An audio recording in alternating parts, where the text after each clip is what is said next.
those things, my children, my life, my loves, my relationships, my experiences, the good times and bad times, are all teachers, if we can allow them to be. So if someone says, what's Alexander done for me in the last 40 years? It's impossible to say, well, Alexander's done this, but psychotherapy's done this, and having a family's done this. It's impossible. I'm Anthony with a whole range of experiences that all have gone into forming who I am today. And it's impossible to separate out one thing from the other. So today we're going to talk a little bit about what Alexander meant by thinking and habit. And I make no claim at all for a monopoly of truth. No claim at all for a monopoly of truth. That I have my own reading of Alexander. He's not here to tell me whether I'm right or wrong. And if he came down today, I'm not sure if he'd approve of everything I say or share.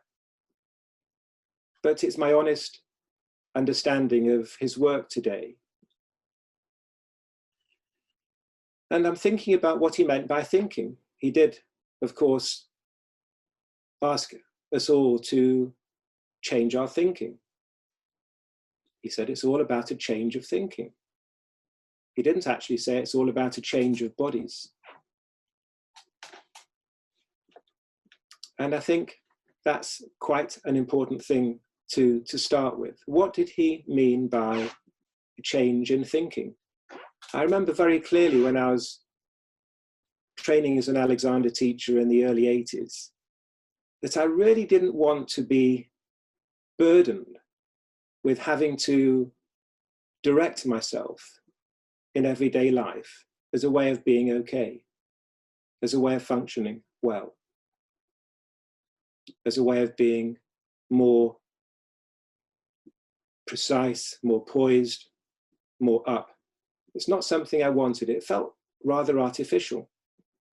But I understand that that was what I was being taught by many of my teachers. And I found it actually interfering with my spontaneity.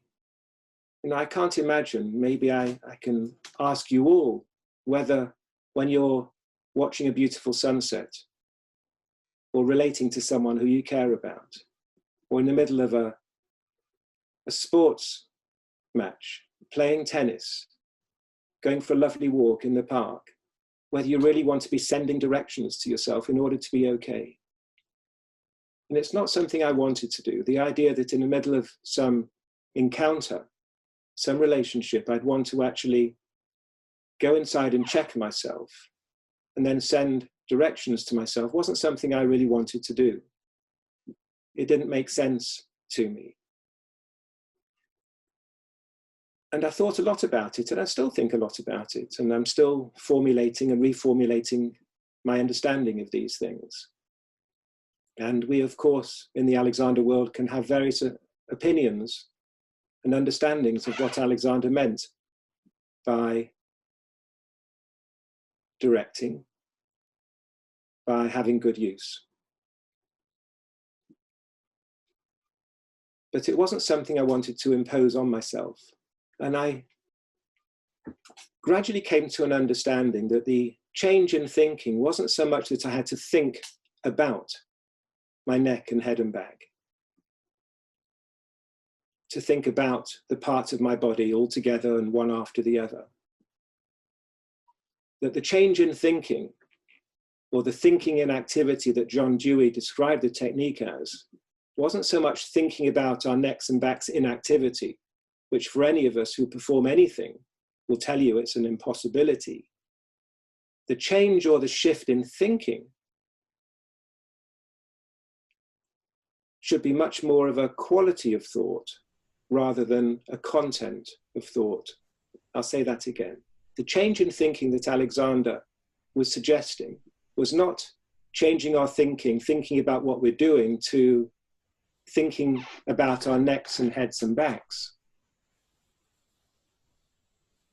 or hips and knees and ankles, or thinking into the primary control. but actually a shift of quality of thought. And we'll come on to that soon. What is this shift in attitude, in consciousness, in ways of being in the world that promote aliveness and freedom, rather than leaving us stuck in the straitjackets of habits?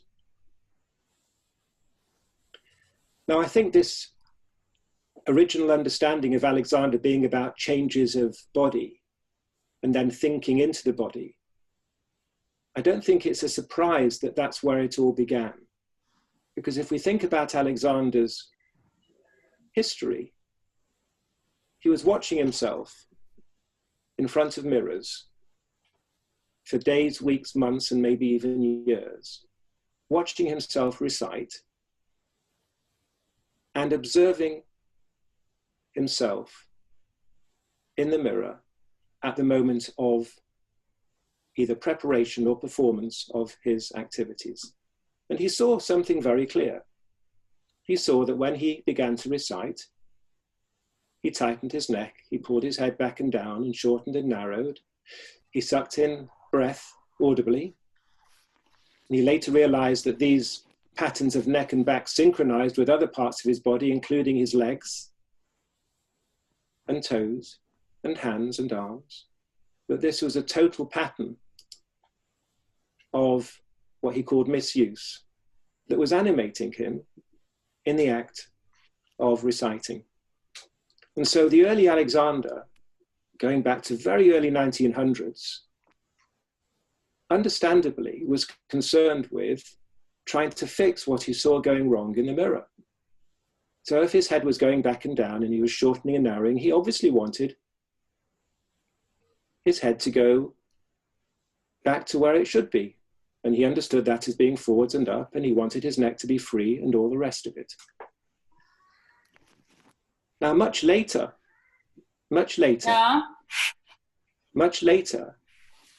he realized that actually it wasn't so much his body that was the problem, and therefore it wasn't his body that needed fixing.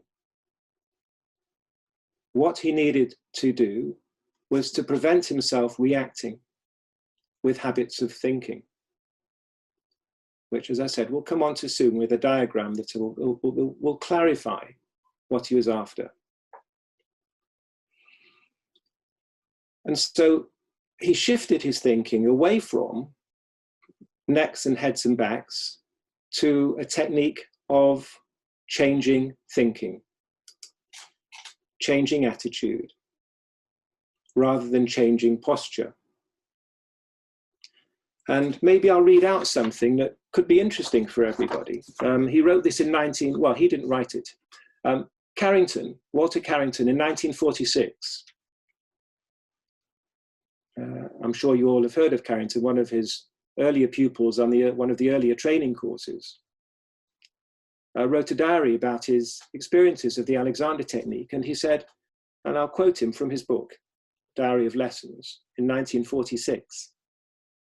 And I quote, "At tea time, FM said that he had last decided that we must cut out, in future teaching, all instruction to order the neck to relax or to be free, because such orders only lead to other forms of doing. If a person is stiffening the neck, the remedy is to get them to stop projecting the messages that are bringing about this condition, and to project messages to counteract the effects of other messages."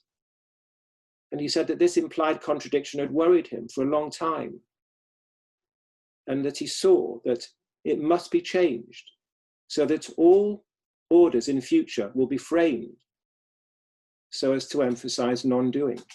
That was an interesting shift. My understanding of that sentence, that paragraph, is that Alexander realized after a while that sending or projecting messages to get the right thing going was causing all sorts of efforting and confusion in the mind and body, in the psychophysical self. It was causing trouble. People were end-gaining results forcing, pushing and pulling, trying to be good, getting frightened of not being okay.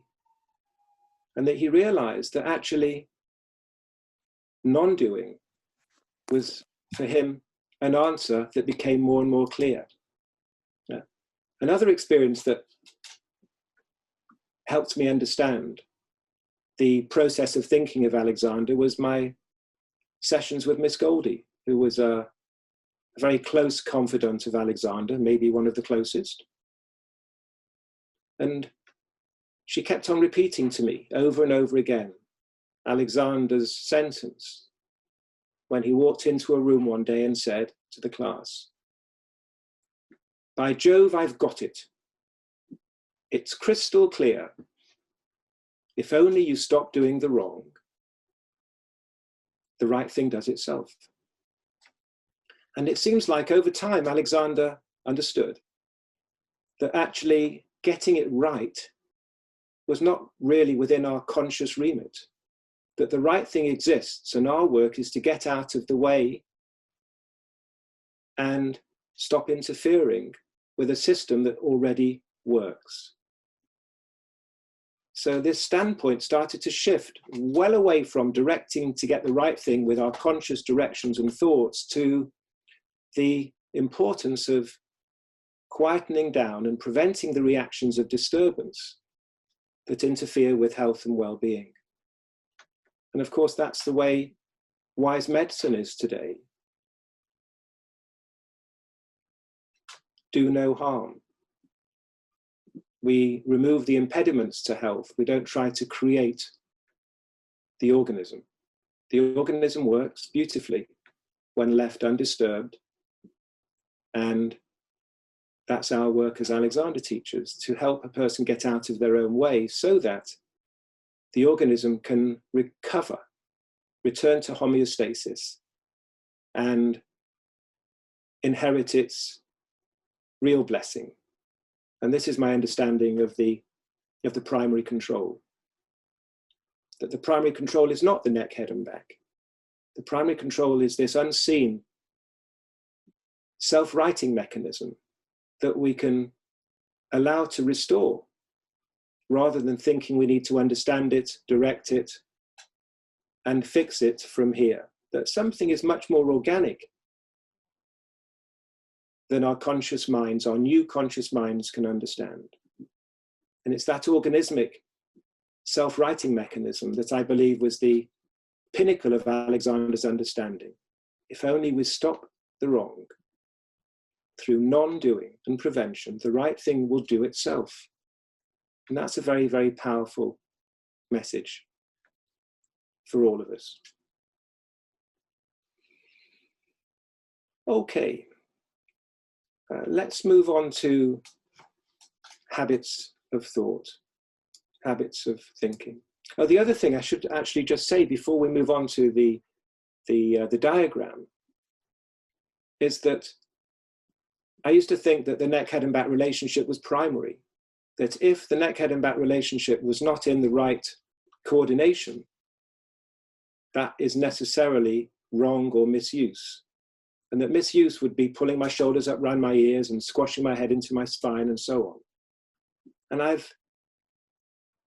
done so many experiments with my students and with many, many teachers, many senior teachers who come and visit my school. And I've asked them to close their eyes and allow me to work with them. And I'll work two different ways. I'll work with them like this, Anthony being reasonably okay. And then I'll say, okay, and now I'm going to do something else, and I'll do this. And I'll work with them for a while. And I'll say, tell me about the two ways of working. And they'll say, well, there's no difference. I haven't had one experience of anyone saying there's any difference whatsoever. So here I am pulling my head back and down into my spine. And I'm still the same Anthony. And that's quite a revelation. It shows that the neck, head, and back relationship is not primary. So what is the neck, head, and back relationship? Well, it's a barometer of how we're tolerating life. It's not the thing itself. It's a barometer and it's not the weather. It's a thermometer, but it's not your temperature.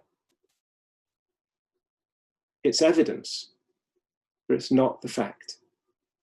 So if I'm really upset and I go, and I go into a startle, my neck, head and back relationship will show you all, goodness, Anthony's really freaked out.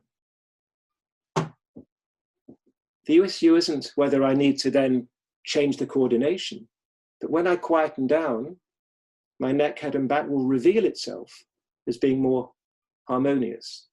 And the Alexander teacher's work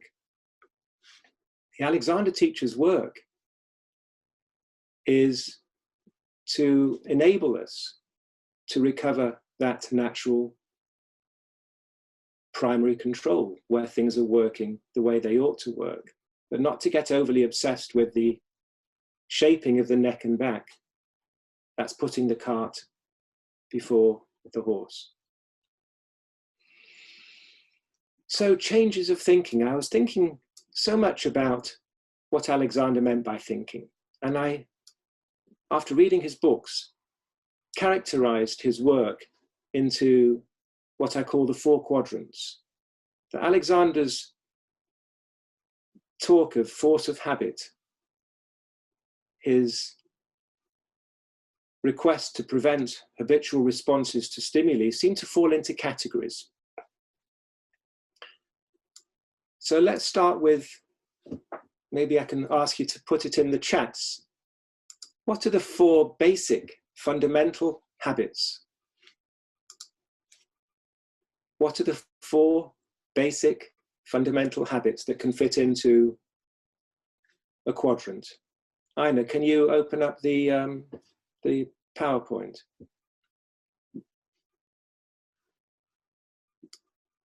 If not, I think I'm able to do it from here. Right, so can you all see that quite clearly? Those are the 4 quadrants. There's 4 empty spaces there. What are the 4 quadrants? So in chat, if you can see, what are the 4 fundamental habits that Alexander was interested in that our work is to prevent? Okay, well, I'm sure you all know them when I start to share them with you. What's the first? Shall I read some of it? So we're going to, yes, read some of the comments. There's end gaining. Let's start with end gaining. Let's press on to the first quadrant. So next slide, Ina. All right. So yes, end gaining is obviously something that Alexander was very, very interested in. The end gaining quadrant. And according to Alexander, we're all end gainers. Confirmed end gainers was his way of putting it. That we're all chasing our tails, rushing ahead of ourselves, jumping out of our chin. Yeah, jumping forwards, thrusting, pushing and pulling, efforting ourselves into the future. That end gaining is something, he saw that as a problem in so many activities. Let's move on to another quadrant. Shall I open it? Yes, please. Yes. Yeah. Yeah. Concentration. Yes, the habit of concentration. He writes a lot about this.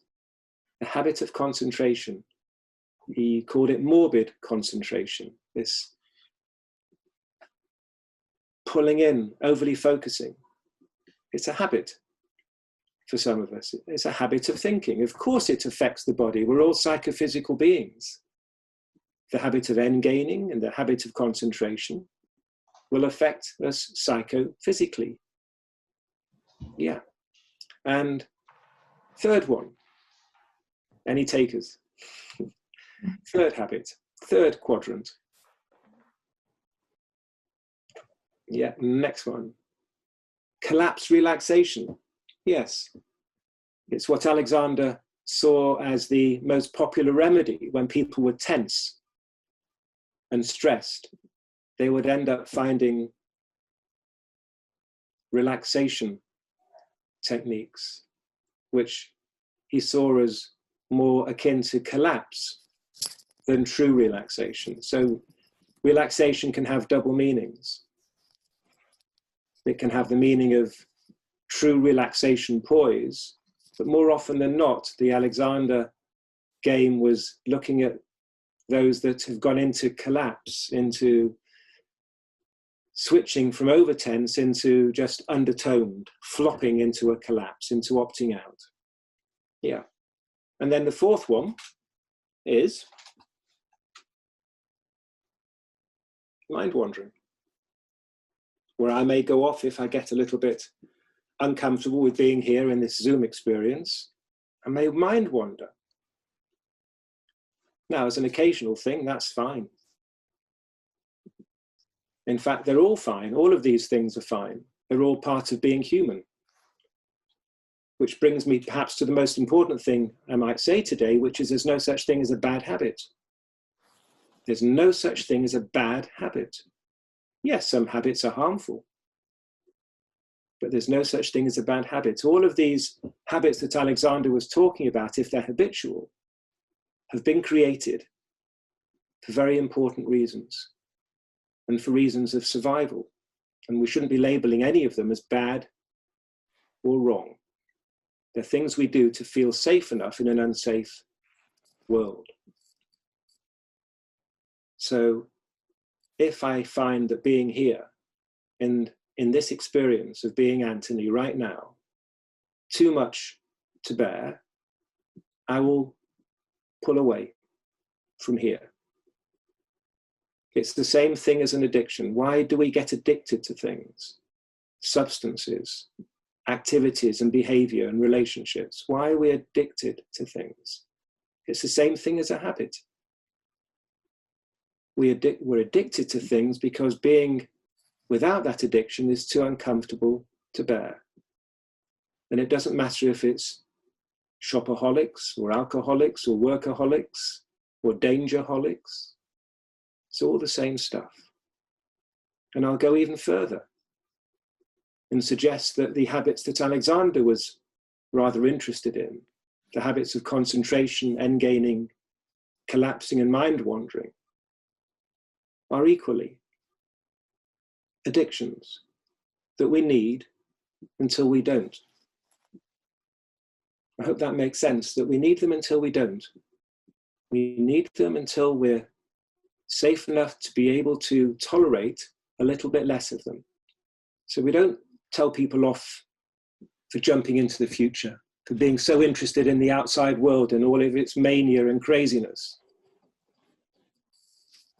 We invite somebody back to a bit more of who they are. And the same with mind wandering. The same with concentration. The same with collapse, relax. So let's just flesh out these things a little bit. Let's go further. What's the next slide, Ina?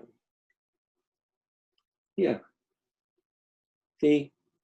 What are the main differences in the types of people? By the way, wherever you are in these quadrants, you might find yourself covering two mainly. You might share all four at certain times. I certainly do. But wherever you see yourself in these quadrants, and this isn't a perfect representation of Alexander, it's just a playful way of representing habit. Wherever you are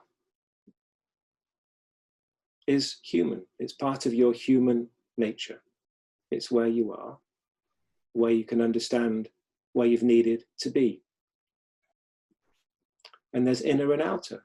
For some people, being here sitting with their own experience is not so comfortable. So they'll mind wander off into the outer reaches of the universe, off into the clouds, into fantasy, into imagination. End-gaining is efforting into the future, goal-oriented, not staying in the means whereby, in the process, the end, and not the journey. So it's outer, it's the outer world. And then you have concentration, where being open to all the possibilities within the mind and body, the experiences of being human, is too much to bear, is too uncomfortable. So we need to narrow some of that stuff down. So we concentrate in, we pull in. And it limits the openness to a range of experiences. And when being open and exposed to the internal stimuli is too much, we can also just go into compression, where there's very little sensation. People think depression is the same as sadness. It's actually the opposite. Depression actually is the absence of affect, the absence of feeling. And so the real collapse, relax, habitual pattern is actually saying, I don't want feelings. I want to numb myself, compress myself, push myself into no space inside myself to feel.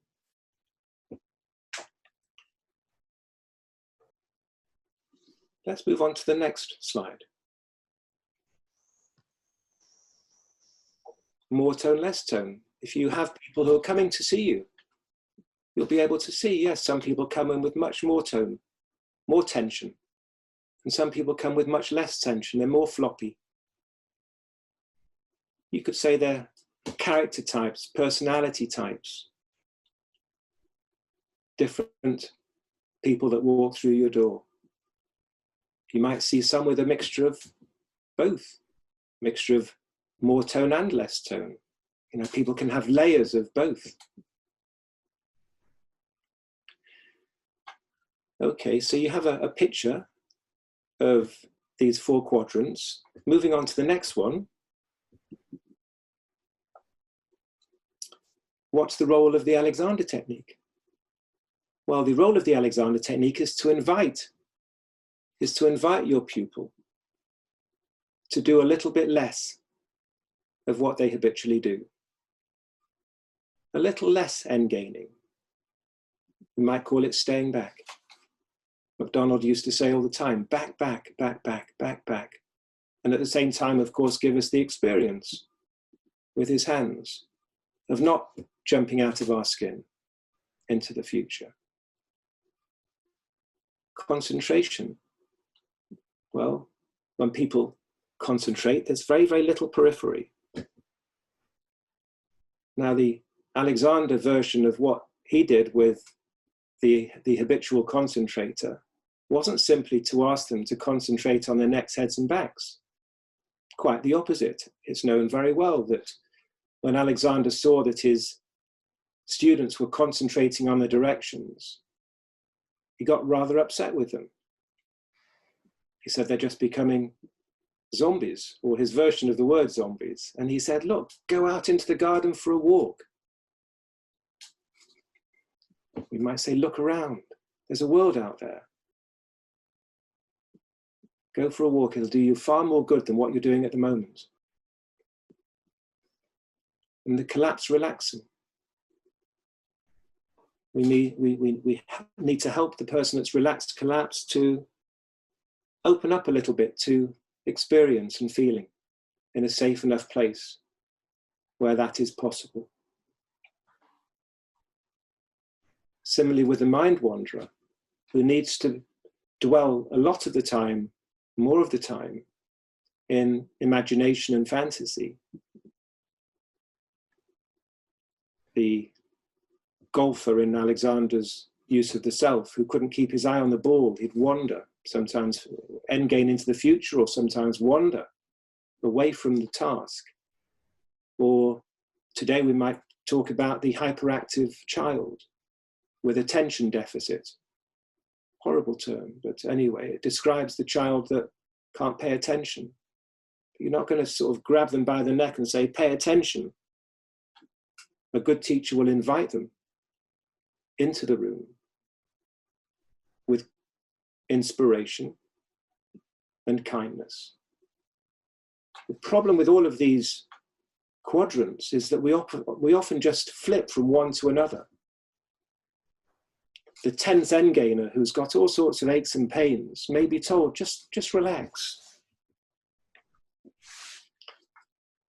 The concentrator may be told, look, just there's a world out there, peripheral vision, look around, see out there, see just to the sides.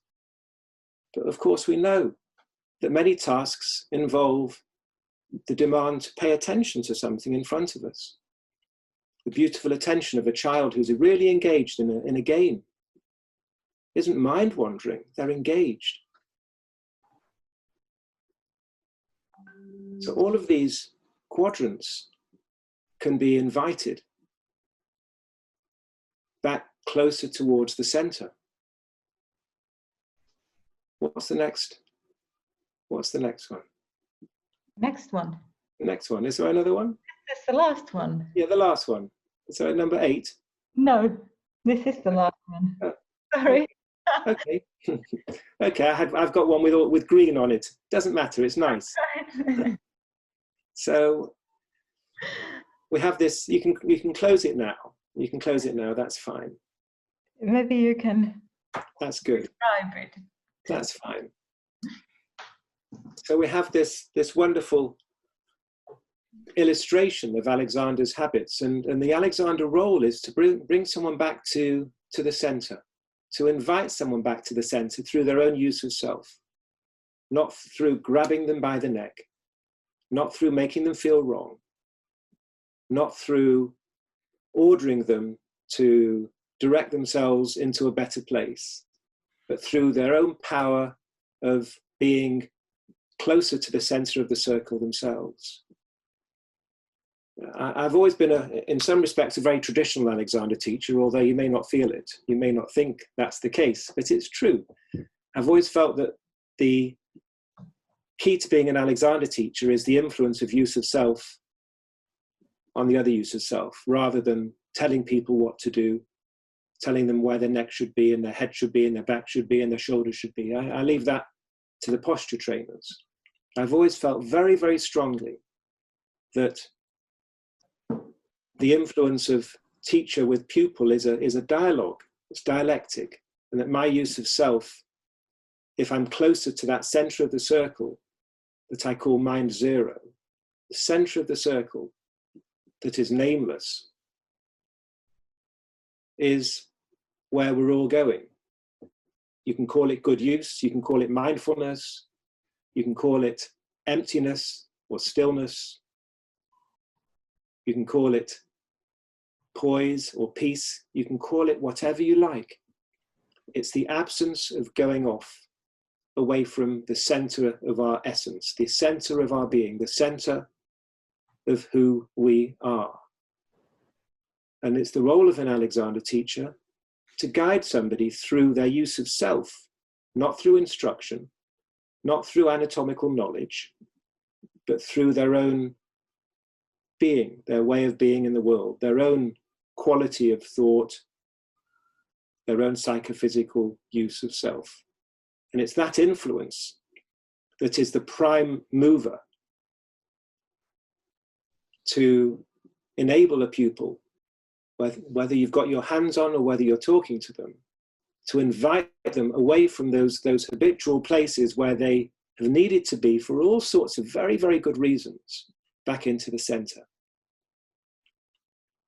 And just to give you one or two examples, if I'm feeling really, really overly distressed and I can't cope, then if I'm English, I may go, I'm fine, and put a brave face on it, and I'll fix, concentrate, and pull back, and that will be where I need to be, to put a face on myself and a social face on the world, to feel okay.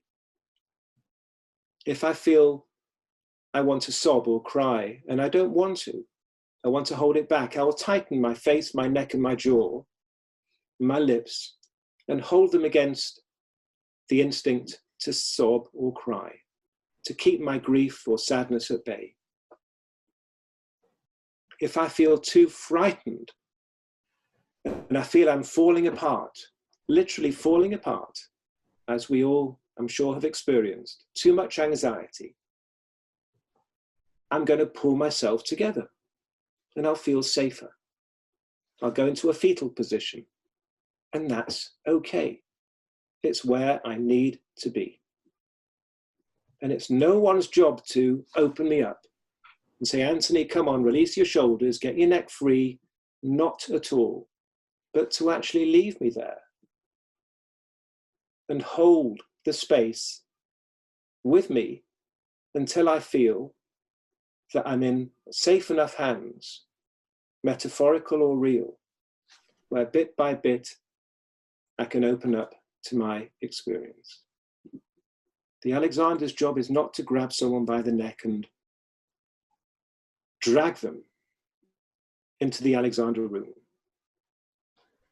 but to invite them through their own power of use of self to soften some of their habits that have got somehow stuck for very, very, very good reasons, and to honor those reasons, even though you may not know them as Alexander teachers, but to respect them, to totally respect, acknowledge, take on board where your pupil is, and understand that it was the intelligence of their system that got them there, that helped them manage their circumstances in the best way available at the time. And it doesn't have to be trauma. It can be mild habitual patterns. It could be due to an operation, an injury, a childhood experience, life experiences where we get stuck in some habitual patterns that affect our functioning. And the Alexander's approach is not like massage where you release one or two muscle groups and feel better. It's to prevent the repetition of the habitual response to that experience, so that when the experience occurs, we don't throw ourselves back into that pattern that causes trouble. And that's our role. And we don't, as I said, we don't force people there, but people are naturally invited, creatively invited towards the center of the circle, wherever they are, through our own use of self. And the more refined and the more we work on our use of self, the more we work on taking ourselves back to zero, to non-reaction, to stillness without disturbance, to acceptance, and to embrace who we are, where we're kind to ourselves as Alexander teachers and human beings. That is the invitation that we can offer our pupils aggressively and constructively. Okay, there's a little time for questions. Good. I can see that the chat box has been very active. I'm very happy for that. Shall we have some hands, virtual hands up, if you like to come visible and audible? And yes, please, Enrique. Do you have a question? Enrique, yes, I can see Enrique's hand. Yes, can you unmute yourself and ask your question? So we are using the virtual hand. I see someone raising the real hand. Please go to the participants on the bottom bar on your screen, and you can find a. Yes, so Enrique's now unmuted. So Enrique. Thank you for this, Anthony. This is wonderful. I actually sent my question on the chat, but I'll just post it on my voice. I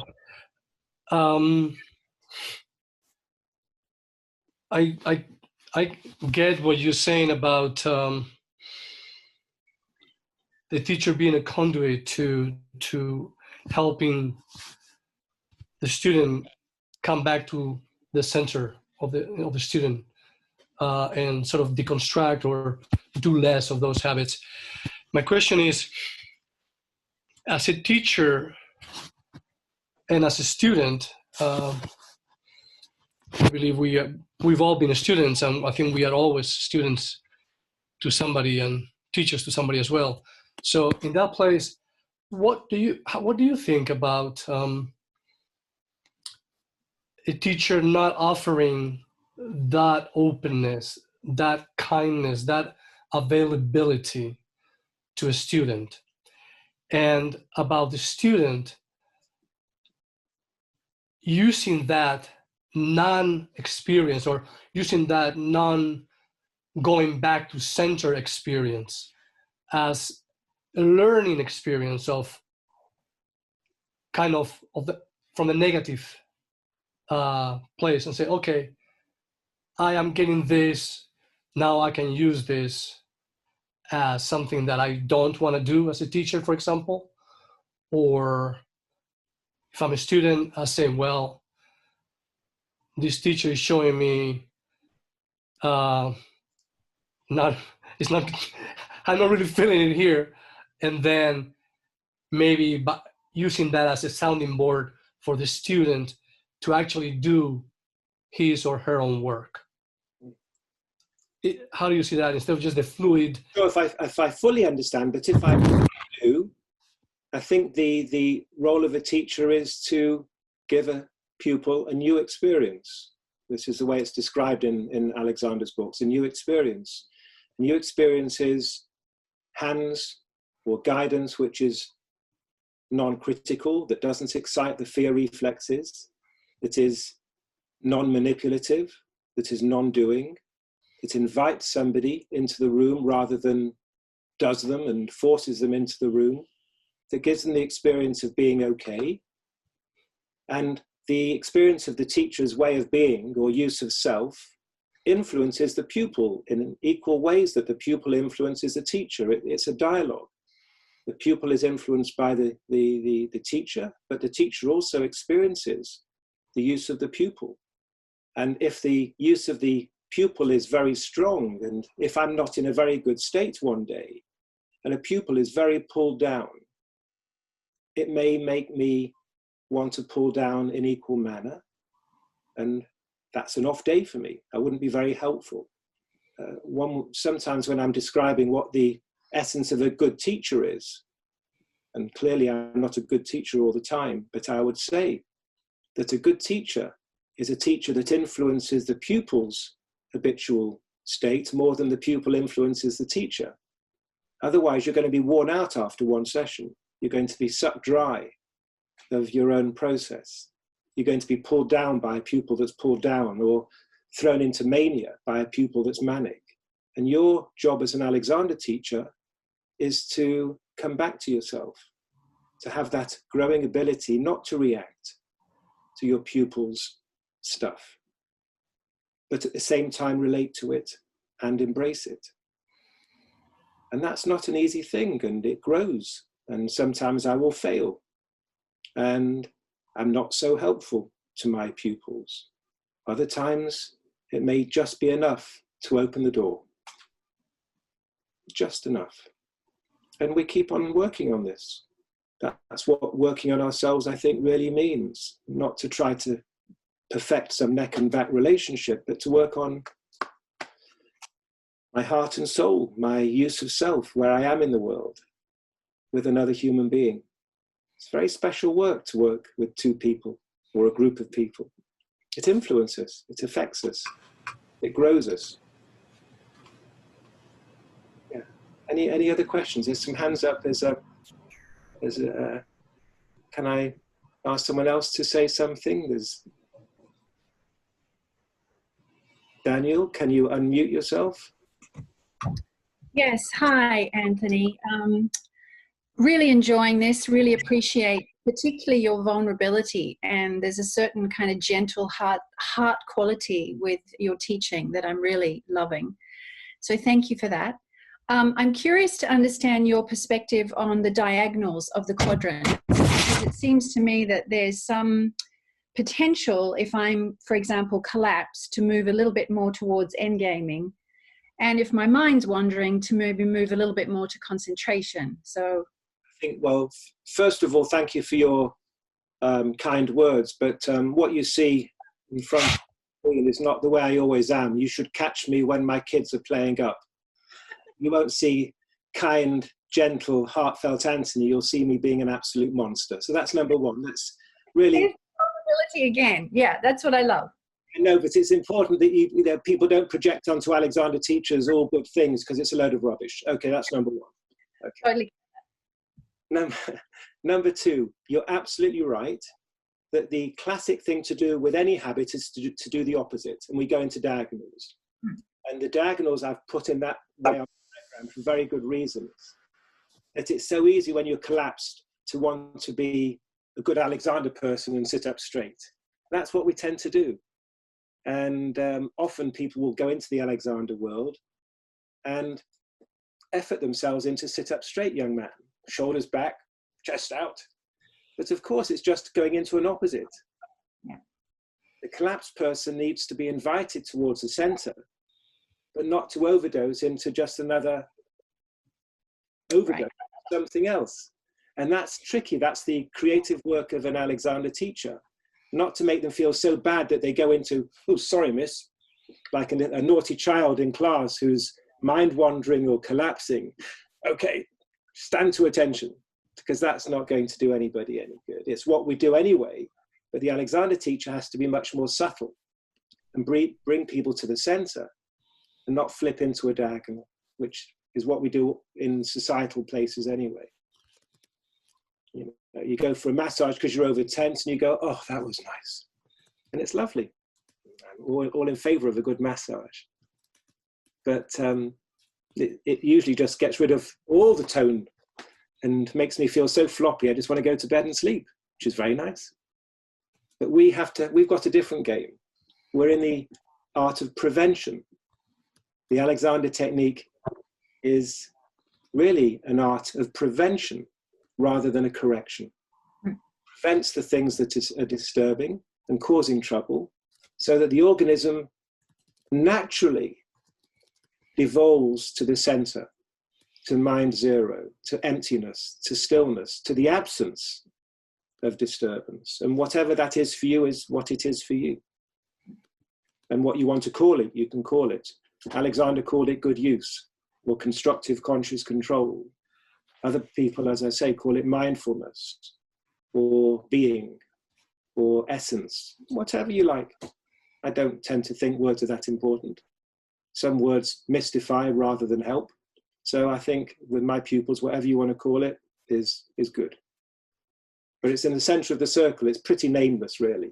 It's at the point where there's no real names anyway. Okay. Thank you. Can you see anyone there, Ina, that I can unmute, or you can unmute for me? Yes, I can see many hands. Okay. Shall I just... Yes, yes. Anyone? Yes. Samuel. Okay, Samuel. I've been unmuting you. Hi. Sorry, I wrote my question down, so I'm just having a look for it. Yeah, thank you very much for doing these talks. I'm really enjoying them so far. So you say that you see the head-neck-back relationship as a barometer of the soul rather than something to be fixed.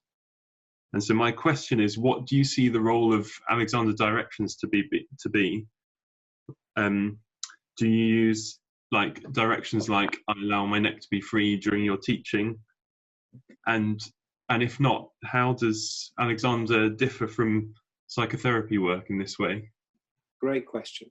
So I use directions or requests or orders to my pupils at different times. And maybe tomorrow, that's the day we're going to be exploring this in more detail.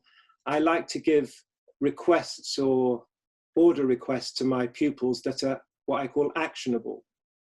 So I will ask them to do something that I know they can do, and do something that I and them agree is what we understand together. So asking them to bend their knees is quite easy. Most people will know what I mean and they mean, and we share that. If I ask them to free their necks or send messages to their necks to be free, I don't know what they'll do with that. And I'm not sure that asking them to free their necks is necessarily going to get them the result that I want. Of course, I would like them to have freer necks if their necks are stiff, but I'd rather go indirect. Alexander talked a lot about indirect procedures. In other words, I want to be interested in what's stiffening their neck in the first place and prevent that habit, which is why I read to you that little portion, that you don't need to send messages to the neck in order to free it. You need to work out why it's stiff in the first place and send a request to yourself. Find a way of preventing the reasons why it's stiff in the first place. If I'm holding my neck like this and my back and my whole being, telling myself to free my neck isn't the answer. It's, hey, Anthony, can I just give myself a little permission in this safe place with my Alexander teacher to feel a bit more safe in this unsafe world with my teacher to allow some expansion. I don't even have to give the words for that. It can be non-verbal. I don't want to ask people to achieve it because otherwise I'm setting them up for failure, for disappointment, for end gaining and trying. And this is the classic problem in the Alexander world. If, as we all are, classic end gainers, and you ask a pupil to send empty, meaningless, gentle directions to themselves to let their necks be free, of course, you do it with all the goodwill in the world. But if you are a confirmed end gainer and you are asked by your teacher to send messages for your neck to be free, so many of us will move down the road of doing neck free, of trying to feel it free and make it different to what it was before. And it becomes an impossible task of more effort, more struggle, more failure, more disappointing the teacher, more looking for success, rather than what you really want, which is for them to be okay and safe and acknowledged. Those are the preventative orders that you want the pupil to understand. To prevent them feeling so effortful or trying that they're just going to repeat and magnify the problem in the first place. That is the beauty of being an Alexander teacher. And it's, as Alexander said, you frame your orders or requests to emphasize non-doing. Non-doing. And it's very tempting to think that as long as you say the words neck free, head forwards, and back lengthening, back widening, the world's going to open up like an oyster. But my experience is that that so often leads to a sense of futility and disappointment and feeling that it's going wrong and it's not working. You're disappointing the teacher. You try even harder when it's not working. And then after 10, 20 years of being an Alexander teacher, you think, you know, do I really believe this stuff? Is it really working for me? Maybe yes, maybe no. So I'm not chucking everything out. There are places where I may say words to yourself. And I'll talk about those tomorrow. So I'm not going to chuck everything out. But if I gave a sharp knife to a baby, I'd be a bit stupid. And I think to give directions to an end gainer would be equally stupid, because I know what they'd do with them. They'd end gain the directions. And I just think we have to be honest about that. It's almost saying, you know, say these words, you'll get these results. Well, is it as simple as that? I wish it was. In my experience, it's not. And so I prefer the attitude of invitation rather than a request to achieve the right thing, which I think is putting the cart before the horse. I hope that's helpful, Samuel, but we can talk more about that tomorrow in what I do think is essential about the Alexander technique and what I think is perhaps just variables, different ways of working with different people, There's different styles and different teachers. We can share that tomorrow, because those are interesting, really interesting questions. I think we've got time for maybe one or two more if people want to hang around, and then we'll close for the day. Mm-hmm. The next one on my list is Guillaume. And Yay. Guillaume. Hello, Guillaume. Hello, Anthony. So one of my usual contrarian question. Oh, good. So you say that none of the habits are negative on their own. They're not harmful on their own. Like what makes them maladaptive is that they may be like not appropriate for a specific circumstance, and they're problematic when they are a habit and they're unconscious. So would you say that when you're in a lesson and you notice that somebody has whatever habit, like say collapse, what you want to give them is a wider array of possible ways to react to a stimulus. So would you say that there would be nothing wrong into making them react in like bringing them in the other quadrant, just to give them the experience of reacting in a different way? So now they have like one more option that might be more suitable than the other one, instead of aiming for this mythical Zen, point thing in the middle. Yeah. So this is back to teaching styles. There's many, many ways you can do this. Some teachers will give people a totally oppositional experience. They look, there's an option. Mm-hmm. It if you wish.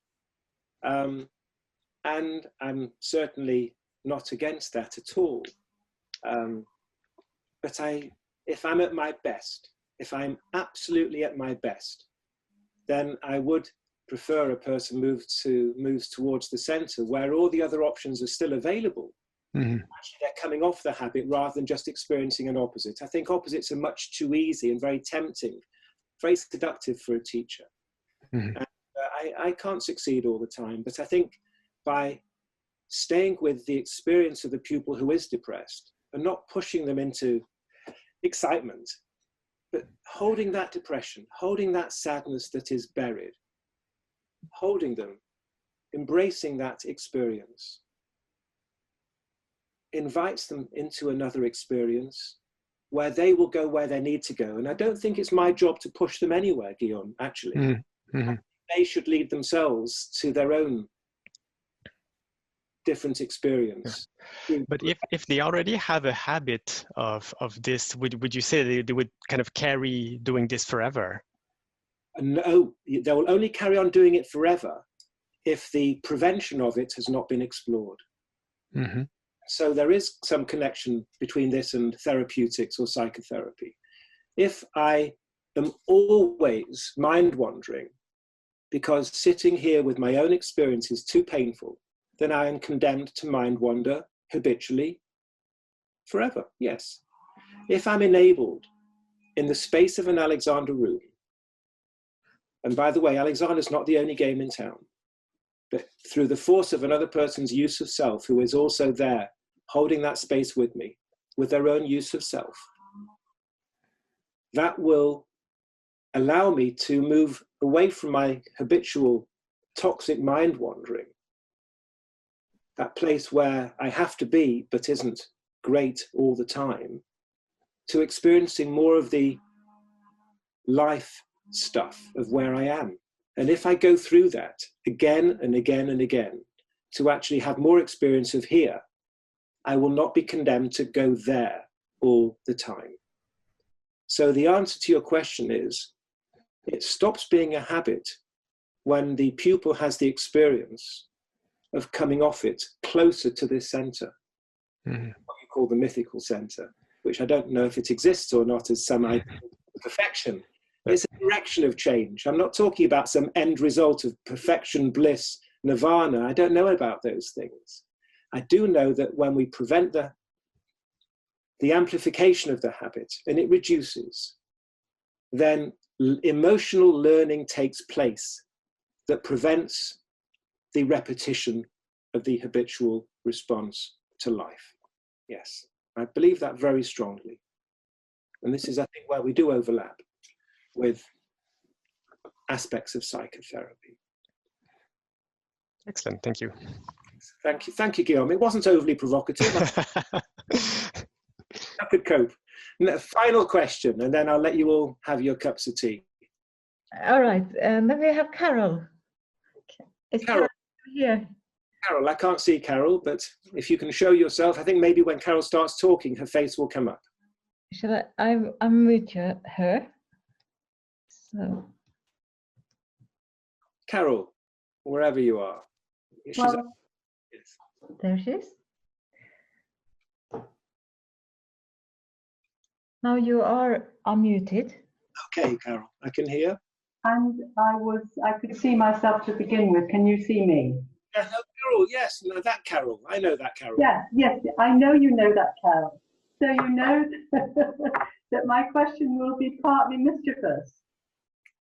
Yes. So but very complimentary as well. And because you've taught me something today, at least I've learned something today. Let's use Alexander language. You've enabled me to potentially undo a habit as a teacher that I've had for more than 20 years. And when you were doing, I can't see myself doing this, so when you were saying that there was no difference in the experience of the person you were working with when you did that and when you did that, I thought, I've always been uncomfortable with that. It's always because it actually makes my arms uncomfortable, and however much I've done it, I've been uncomfortable. So the mischievous part of that, so thank you for that very much. The mischievous part is, I was at a school where you were teaching, and I'm not saying you were guilty of this, but all the teachers, when you did that and when you did that, said they knew the difference. So what were they doing? I really want to know. You've hit the core of the question. It's not mischievous. It's the critical and crucial. It's a great way to end today. There is all the difference in the world between if I'm like this and my teacher comes up and I'm working with someone, I'm trying to fix their necks and they see that my head's going back and down and I'm shortening and getting overly involved. The problem is not, Carol, the problem is not that my head is going back and down. The problem is that I'm in this fix-it, end-gainy attitude, which is animating my soul and my body. That needs to be supported by the teacher and prevented and bring me back. The back of MacDonald, and not only MacDonald, but he was one of the greatest, an artist that I can only bow down to, wasn't the back of position. It was, Anthony, you're trying, you're fixing, you're stiffening your wrists, come back home. Not so you have a perfect shape of your neck and back and some sort of ballet dancerish perfect poise, but come back psychophysically. Back is not a postural demand, a fascist demand of straitjacket of this. That isn't back. And if I was guilty of that when I was training you all those years ago, I apologize. No, you've more than made, I'm not saying you were, but come back home is beautiful. Thank you very, very much. That's wonderful. Okay. All right, everybody. Thank you for your patience. And I look forward to seeing you all again tomorrow. Thank you very much. Thank you, Anthony. Thank you. Thank you. Thank you. Thank you so much. Thank you. Thank you very much. Thanks, Anthony. Thank you very much. Thank you very much. Bye. Bye.